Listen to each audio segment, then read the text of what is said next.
വിദ്യാർത്ഥികൾക്ക് ഭക്ഷണം നൽകുന്ന കുറ്റമാണെങ്കിൽ ആ കുറ്റം ഒരിക്കലല്ല 1000 തവണ ചെയ്യുമെന്നാണ് ജുനൈദ് വ്യക്തമാക്കിയിരിക്കുന്നത്. ജുനൈദ് എന്ന് പറഞ്ഞൊരു വ്യക്തി CJP പ്രൊട്ടസ്റ്റ് നടക്കുന്ന സമരത്തിൽ പങ്കെടുത്ത ആളുകൾക്ക് രാവിലെയും ഉച്ചയ്ക്കും വൈകിട്ടും എല്ലാം രാത്രി ഉൾപ്പെടെയുള്ള സമയങ്ങളിൽ കുടിവെള്ളവും ഭക്ഷണവും ഒക്കെ എത്തിച്ചു കൊടുത്ത വ്യക്തിയാണ്.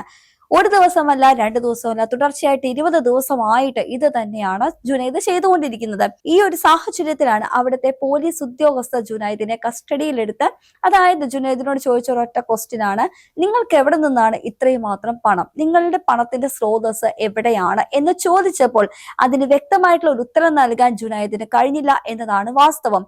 ഇതിൽ പിടിച്ചു കയറിയിട്ടാണ് ജുനൈദിന് നീതി ലഭിക്കണമെന്നും ജുനൈദിന്റെ കുടുംബത്തെ വേട്ടയാടുന്നു എന്നും പറഞ്ഞ് ഇപ്പോൾ CJP പാർട്ടിയിലെ കുറച്ചു പേര് ജുനൈദിന് നീതിക്ക് വേണ്ടി ഇപ്പോൾ ശബ്ദിച്ചുകൊണ്ടിരിക്കുന്നത്. സോഷ്യൽ മീഡിയയിൽ ക്യാമ്പയിൻ പോലെ നടത്താൻ തുടങ്ങിയിരിക്കുന്ന ജുനൈദ് എന്ന ഹാഷ്ടാഗ് വച്ചിട്ട് ഇപ്പോൾ രംഗത്ത് വന്നിരിക്കുന്നത്. നമുക്ക് ഇവിടെ ചോദിക്കാനുള്ള ഒരൊറ്റ കാര്യമാണ്, 20 ദിവസം ഇവിടെ CJP പ്രൊട്ടസ്റ്റ് നടക്കുന്ന സ്ഥലങ്ങളിൽ സമരത്തിന് വന്ന ആളുകൾക്ക് ഭക്ഷണം കൊടുത്തോന്നും ഒരു വിഷയമല്ല, അത് വളരെ നല്ല കാര്യം തന്നെയാണ്. പക്ഷേ ഒന്നും രണ്ടുമല്ല, 20 ദിവസം തുടർച്ചയായിട്ട് രാവിലെയും വൈകിട്ടും, അതായത് മൂന്നോ നാലോ നേരങ്ങളിലും കുടിവെള്ളം ഉൾപ്പെടെയുള്ള ഭക്ഷണങ്ങൾ കൊടുക്കുമ്പോൾ അതിന്റെ ചിലവ് ഏറെയാണ്. ആ ചിലവ് വഹിക്കാനുള്ള തുക എവിടെ നിന്നാണ് ഈ ജുനൈദിന് ലഭിച്ചത്? ജുനൈദിന് സ്വന്തമായിട്ട് ഇതിനുള്ള കാപ്പബിലിറ്റി ഉണ്ടോ എന്നാണ് നമുക്കറിയേണ്ടത്. നമ്മൾ എന്ന് വെച്ചാൽ ഇന്ത്യയിലെ ആളുകൾക്ക് അറിയേണ്ടത്. കാരണം എങ്ങനെയാണ് ആ പണം ചെലവാക്കുന്നത്? ഈ പണത്തിന്റെ ഉടമസ്ഥൻ ജുനൈദ് തന്നെയാണോ? ജുനൈദിന് ഇത്രയും പണം സമാഹരിച്ച് ഇത്രയും ചെലവ് ചെയ്യാനുള്ള കഴിവ് ജുനൈദിനുണ്ടോ എന്ന് ചോദിച്ചപ്പോൾ ജുനൈദ് അതിൽ മറുപടി പറയാൻ ജുനൈദിന് ഉണ്ടായിരുന്നില്ല. ഈ ജുനൈദ് എന്ന് പറഞ്ഞ ഒരു അഭിഭാഷകനാണ്, ഒരു സ്റ്റുഡന്റ് ആണ്. അതുകൊണ്ട് തന്നെ ജുനൈദിന് വ്യക്തമായിട്ടുള്ള നിയമവശങ്ങളെല്ലാം അറിയാം. അതുകൊണ്ട് ജുനൈദ് ചോദ്യം ചോദിച്ചാൽ ഉത്തരം പറയേണ്ട ബാധ്യത ജുനൈദിനാണ്. ഇവിടെ ജുനൈദ് ചെയ്തത് മറ്റൊന്നുമല്ല, ജുനൈദ് ചെയ്തത് തെറ്റാണെന്ന് ഇവിടെ ആരും വാദിക്കുന്നില്ല. കാരണം ഭക്ഷണം കൊടുക്കുന്നതും വെള്ളം കൊടുക്കുന്നതും എല്ലാം നല്ല നല്ല കാര്യങ്ങൾ തന്നെയാണ്. അത് നാനാദിക്കിൽ നിന്നും CJP പാർട്ടിയുടെ പ്രൊട്ടസ്റ്റിന് വേണ്ടി വന്ന ആളുകളുണ്ട്. കേരളത്തിൽ നിന്ന് വരെ പോയ ആളുകളുണ്ട്. അതേപോലെ ഇന്ത്യയിലെ പല സംസ്ഥാനങ്ങളിൽ നിന്നും പല ആളുകളും, പല ഭാഷ സംസാരിക്കുന്ന ആളുകളും, പല സംസ്കാരത്തിൽ നിന്ന് വളർന്ന ആളുകളും, പല സമാധാന പ്രിയരും, പല അക്രമാസക്തമായിട്ടുള്ള ആളുകളും, പല ഇന്ത്യ വിരുദ്ധരും, പല ദേശസ്നേഹികളും എല്ലാം അവിടെ തമ്പടിച്ചിരിക്കുന്നു. അവിടെ CJP പാർട്ടിയുടെ പ്രൊട്ടസ്റ്റിൽ പങ്കെടുത്തിരുന്നു എന്നതിന്റെ തെളിവ് തന്നെ നമ്മളെല്ലാം കണ്ടതാണ്. ഈ ഒരു സാഹചര്യത്തിൽ നാനാദിക്കിൽ നിന്ന് വന്ന ആളുകൾ വിശന്നിരിക്കേണ്ടല്ലോ എന്ന് വിചാരിച്ച് അവർക്ക് ഭക്ഷണം കൊടുക്കുന്നത് നല്ല കാര്യം തന്നെയാണ്. അതിനൊന്നും ഇവിടെ ആരും ചോദ്യം ചെയ്യുന്നില്ല. ആ ഭക്ഷണം കൊടുത്ത ആളുടെ മതവും ജാതിയും തേടി പോകാൻ ആർക്കും ഇവിടെ ഇഷ്ടവുമല്ല. പക്ഷേ ഇവിടെ ചോദ്യം ചോദിച്ചത് ഒരു കാര്യം മാത്രമാണ്, ഇതെല്ലാം കൊടുക്കാനായിട്ട് താങ്കളുടെ കയ്യിൽ നിന്ന് പണം എവിടെ നിന്നാണെന്ന് ചോദിച്ചപ്പോൾ മാത്രം ജുനൈദിന് പറയാൻ ഉത്തരമില്ല. ഇതിന്റെ അടിസ്ഥാനത്തിലാണ് തുടർന്ന് ജുനൈദിന്റെ വീട്ടുകാരെ ഉൾപ്പെടെ അറസ്റ്റ് ചെയ്തത്. ജുനൈദ് പറയുന്ന ഒരു കാര്യമുണ്ട്, കണ്ണ് കെട്ടിയിട്ടാണ് തന്നെ കൊണ്ടുപോയതെന്നും ആദ്യം താൻ ചോദിച്ചപ്പോൾ പോലീസുകാരാണെന്ന് പറഞ്ഞു. പക്ഷെ തനിക്ക് അത് വിശ്വാസം ഉണ്ടായില്ല. പിന്നെ ID കാർഡ് കാണിച്ചപ്പോഴാണ് തനിക്ക് വിശ്വാസമായതെന്നും തുടർന്ന് തന്റെ ഫോണെല്ലാം പിടിച്ചു വാങ്ങിച്ചുവെന്നും തന്റെ അടുത്ത് നിന്ന് ഉത്തരം കിട്ടാത്ത പക്ഷം തന്റെ വീട്ടുകാരുൾപ്പെടെ, അതായത് ഭക്ഷണം കഴിച്ചുകൊണ്ടിരിക്കുന്ന അച്ഛനെ ഉൾപ്പെടെ കസ്റ്റഡിയിൽ എടുത്തു എന്നാണ് പറയുന്നത്. നമ്മുടെ ഇവിടെ അറിയാം, നമ്മുടെ ഒരു വീട്ടില് ED കയറി വന്നു കഴിഞ്ഞാൽ നമുക്കറിയാം, പുറമേ ഉള്ള ഒരു വ്യക്തിയായിട്ട് നമുക്ക് കമ്മ്യൂണിക്കേറ്റ് ചെയ്യാൻ പറ്റില്ല, നമ്മുടെ ഫോൺ നമുക്ക് ഉപയോഗിക്കാൻ പറ്റില്ല, നമുക്ക് ഒരാളായിട്ട് അയൽവക്കക്കാരോട് പോലും സംസാരിക്കാൻ പറ്റുകയില്ല. ഇങ്ങനെ ഒരു സാഹചര്യത്തിലാണ് ഇപ്പോൾ ജുനൈദിനും ഇതുപോലെ സമാനമായിട്ടുള്ള സാഹചര്യമാണ് വന്നിരിക്കുന്നത്.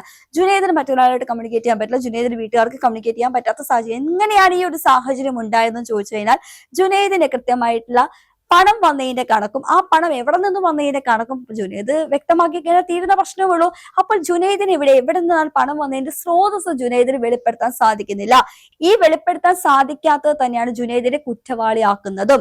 കാരണം നമുക്ക് ഇവിടെ അറിയാം, നമ്മുടെ പക്കൽ ഒരു പണം ഉണ്ടെങ്കിൽ ആ പണം എവിടെ നിന്ന് വന്നു, പണം എങ്ങനെ ചിലവാക്കിയെന്ന് ആരെങ്കിലും ചോദിച്ചാൽ, പ്രത്യേകിച്ച് ഒരു പ്രൊട്ടസ്റ്റ് നടക്കുന്ന ഒരു സമരവേദിയിൽ ഭക്ഷണം കൊടുത്തതിന്റെ പേരിൽ ആരെങ്കിലും നമ്മളോട് ചോദിച്ചു കഴിഞ്ഞാൽ, സർ എനിക്ക് ഇവിടെ നിന്നാണ് വന്നത്, കാരണം എന്റെ പണമാണ് ഇത്, ഞാൻ ഇങ്ങനെ രീതിയിലാണ് ചെലവാക്കിയെന്ന് കൃത്യമായിട്ടുള്ള വരവ് ചെലവ് സൂക്ഷിക്കുന്ന ഒരു വ്യക്തിക്കാണെങ്കിൽ മനസ്സിലാക്കാവുന്നതേ ഉള്ളൂ. ജുനൈദ് പറഞ്ഞൊരു കാര്യമുണ്ട്, തുടക്കത്തിൽ ഞാൻ ഒറ്റയ്ക്ക് തുടങ്ങിയ ഒരു സംരംഭമാണ്, പിന്നെ എവിടേക്കോ അറിയാത്ത പല ആളുകളും സഹായിക്കാനായിട്ട് വന്നു എന്ന് പറയുന്നുണ്ട്. ഈ ഒരു കാര്യം പറയുമ്പോഴും കോൺട്രിബ്യൂഷൻ, അതായത് പണത്തിന്റെ കോൺട്രിബ്യൂഷൻ അവിടെ നടന്നിട്ടുണ്ടോന്നൊന്നും ജുനൈദ് ഇതുവരെ വെളിപ്പെടുത്തിയിട്ടില്ല. ജുനൈദ് ആരെയോ ഭയക്കുന്നു, അല്ലെങ്കിൽ ജുനൈദ് ആരുടെ പേര് മറയ്ക്കുന്നു എന്ന രീതിയിലാണ് ഇപ്പോൾ ജുനൈദ് നിൽക്കുന്നതും ജുനൈദ് പ്രതിപട്ടിയിൽ നിൽക്കുന്നതിന്റെ കാരണം ഇത് തന്നെയാണ്. പക്ഷേ സോഷ്യൽ മീഡിയയിൽ ഉൾപ്പെടെ മറ്റൊരു തലത്തിലേക്ക് ഈ ഒരു വിഷയം കടത്താൻ ശ്രമിക്കുന്നുണ്ട്. കാരണം ജുനൈദിന്റെ പേരും മതവും വെച്ചിട്ട് ജുനൈദിനെ ടാർഗറ്റ് ചെയ്യുന്നു എന്ന് വരുത്തി തീർക്കാൻ ഇവിടെ ശ്രമം നടക്കുന്നുണ്ട്. ഈ ഒരു സമരത്തിന്റെ തുടക്കത്തിൽ തന്നെ അവിടെ തമ്പടിച്ചിരിക്കുന്ന പലരും ഇന്ത്യ വിരുദ്ധരാണെന്ന് ഒരു കിംവദന്തി ഉണ്ടായത്. കാരണം നമ്മൾ പല വീഡിയോസും കണ്ടതാണ്. അവിടെ വന്ന് പ്രൊട്ടസ്റ്റ് നടത്തുന്ന ഒരു വിദ്യാർത്ഥി പറഞ്ഞാണ് ഫക്കിംഗ് ഇന്ത്യൻ ആർമി എന്ന് പറഞ്ഞൊരു വീഡിയോ ഇട്ടിട്ടുണ്ടായിരുന്നു. പിറ്റേ ദിവസം വീഡിയോ വിവാദമായി, എല്ലാവരും കണ്ടു, സോഷ്യൽ മീഡിയയിലൂടെ കണ്ട് റിയാക്ഷൻ ചെയ്യാൻ തുടങ്ങി കഴിഞ്ഞപ്പോഴാണ് 2 ദിവസം മുമ്പ് മാപ്പ് അപേക്ഷിച്ചുകൊണ്ട് അതേ വിദ്യാർത്ഥി മാപ്പ് അപേക്ഷിച്ചുകൊണ്ട് വന്നു. എനിക്ക് അപ്പോൾ തോന്നിയപ്പോൾ, അതായത് ആ വികാരത്തിന്റെ പുറത്ത് ഞാൻ പറഞ്ഞ ഒരു കാര്യമാണ്, എന്നോട് ക്ഷമിക്കണം എന്ന് പറഞ്ഞു. ഇതേ സമാനമായ രീതിയിലാണ് മറ്റൊരു ഇൻഫ്ലുവൻസർ നമ്മുടെ പാർലമെന്റ് കത്തിക്കണം, നേപ്പാളിലും ശ്രീലങ്കയിലും നടന്ന പോലെ ഇന്ത്യയിലും വരണം, കലാപം സൃഷ്ടിക്കണം, നേപ്പാളിലെ ഈ പറയുന്ന ഒരു ചെറുക്കൻ പോയിട്ട് അവിടുത്തെ പോലീസുകാരെ തലതല്ലി പോലീസാന്നൊക്കെ പറഞ്ഞ് വളരെ വളരെ മോശമായ രീതിയിലാണ് വീരവാദം മുഴക്കിയത്. പക്ഷെ ആ വീഡിയോയും ഇങ്ങനെ സ്പ്രെഡായി, നിമിഷ നേരം കൊണ്ട് ആളുകൾ ഷെയർ ചെയ്യാൻ തുടങ്ങി, റിയാക്ഷൻ വീഡിയോ ഇടാൻ തുടങ്ങി കഴിഞ്ഞപ്പോൾ നിക്കക്കളിയില്ലാതെ കേസ് വരുമോ എന്ന് പേടിച്ചിട്ട് മാപ്പ് അപേക്ഷയുമായിട്ട് രംഗത്ത് വന്നിട്ടുണ്ട്. ഇതുപോലെ തന്നെ ഒരു തോക്ക് കിട്ടിക്കഴിഞ്ഞാൽ മോദിയെ, ഇന്ത്യൻ പ്രധാനമന്ത്രിയായ നരേന്ദ്രമോദിയെ വെടിവെച്ച് കൊല്ലുമെന്ന് പറഞ്ഞ ഒരു യുവതിയും പങ്കെടുത്ത CJP പാർട്ടിയുടെ വേദിയിലാണ്. അപ്പോൾ ഇത്തരത്തിൽ അടുപ്പിച്ചടുപ്പിച്ച് സംഭവങ്ങൾ നടക്കുമ്പോൾ ഇപ്പോൾ ഏറ്റവും മുതൽ ജാൻമണിയിലേക്ക് എത്തി നിൽക്കുന്ന കാര്യങ്ങൾ. ജാൻമണി പറഞ്ഞതാകട്ടെ മോദിയുടെ, ഇന്ത്യൻ പ്രധാനമന്ത്രിയായ നരേന്ദ്രമോദിയുടെ പിതൃത്വത്തെ വരെ ചോദ്യം ചെയ്ത് അപമാനിച്ചിരിക്കുകയാണ് ജാൻമണി. ഇപ്പോൾ ജാൻമണിക്കെതിരെ കേസ് വന്നിട്ടുണ്ട്. ഏത് നിമിഷവും ജാൻമണി അറസ്റ്റിലാകേണ്ടതാണ്. കാരണം അത്തരത്തിലുള്ള രാജ്യദ്രോഹ കുറ്റം തന്നെയാണ് ചുമത്തിരിക്കുന്നത്. മോദി വിരോധം ആകാം, പക്ഷെ ഇന്ത്യ ഭരിക്കുന്ന പ്രധാനമന്ത്രി എന്ന പൊസിഷൻ അലങ്കരിക്കുന്ന ഒരു വ്യക്തി, ആ പദവിയോടെങ്കിലും കുറച്ച് റെസ്പെക്ട് ഇവിടെയുള്ള വിരോധികൾ കാണിക്കേണ്ടതാണ്. ആ വിരോധം, അതായത് മോദി വിരോധം, BJP വിരോധം വളർന്ന് ഇവർ ഇന്ത്യ എന്ന രാജ്യത്താണ് ജീവിക്കുന്നതെന്ന് പോലും ചിലപ്പോൾ ഇവർ മറന്നു പോകുന്ന അവസ്ഥയുണ്ട്. അങ്ങനെ ഇരിക്കുമ്പോൾ ഈ അടുപ്പിച്ചടുപ്പിച്ച് ഇത്രയും പ്രശ്നങ്ങൾ വരുമ്പോൾ ഈ ഫണ്ട് എവിടെ നിന്നാണ് വന്നത് എന്നുള്ള ഉത്തരവാദിത്തം ചൂണ്ടിക്കാണിക്കാൻ, തുറന്നു പറയേണ്ട പരിപൂർണമായിട്ടുള്ള ഉത്തരവാദിത്വം ജുനൈദിന് മാത്രമാണ്. കാരണം തനിക്ക് നേരെ ഒരു സംശയത്തിന് കുന്തമന വന്നിട്ടുണ്ടെങ്കിൽ ആ സംശയത്തിന് കുന്തമനെ ഒടിച്ചു കളയേണ്ട ഉത്തരവാദിത്വം ജുനൈദിനാണ്. ജുനൈദിന്റെ കൈകളിൽ പാപക്കറ പതിഞ്ഞിട്ടില്ല എന്നുണ്ടെങ്കിൽ, ജുനൈദിന്റെ സ്വന്തം പൈസ കൊണ്ട് തന്നെയാണ് ജുനൈദ് ഇത്തരം സൽക്കർമ്മങ്ങൾ ചെയ്തതെങ്കിൽ എന്തിനാണ് ജുനൈദ് ഇത്രമാത്രം മറയ്ക്കാൻ ശ്രമിക്കുന്നത്? അപ്പോൾ എന്ത് തന്നെയാണെങ്കിലും അന്വേഷണം മികച്ച നിലയിൽ നടക്കുന്നുണ്ട്. ജുനൈദിന്റെ കൈകളിൽ കറയുണ്ടോ, അതോ ജുനൈദ് സത്യസന്ധനാണോ, സൽക്കർമ്മങ്ങളാണോ ചെയ്തത്, സ്വന്തം പണം തന്നെ വെച്ചിട്ടാണോ ചെയ്തതെന്ന് വരും ദിവസങ്ങളിൽ നമുക്ക് അറിയാവുന്നതാണ്.